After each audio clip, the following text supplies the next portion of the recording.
কেউ যদি ট্রমার শিকার হয় কিংবা দীর্ঘদিন শোক বা নির্যাতনের শিকার হয়, তাহলে সে শুধু শারীরিক এবং মানসিকভাবেই ক্ষতিগ্রস্ত হয় না, তার ব্রেন অত্যন্ত ক্ষতিগ্রস্ত হয়।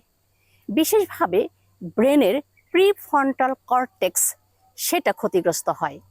ফলে এই প্রিফ্রন্টাল কর্টেক্সের যে সমস্ত কার্যাবলী, যেমন চিন্তা করা বা কোনো সিদ্ধান্ত গ্রহণ করা, বিচার বিশ্লেষণ করা, সেই ক্ষমতাটা হারিয়ে ফেলে। এমনকি তার যে আবেগ নিয়ন্ত্রণের যে কৌশল বা আবেগ নিয়ন্ত্রণের যে দক্ষতা, সেটাও সে হারিয়ে ফেলে।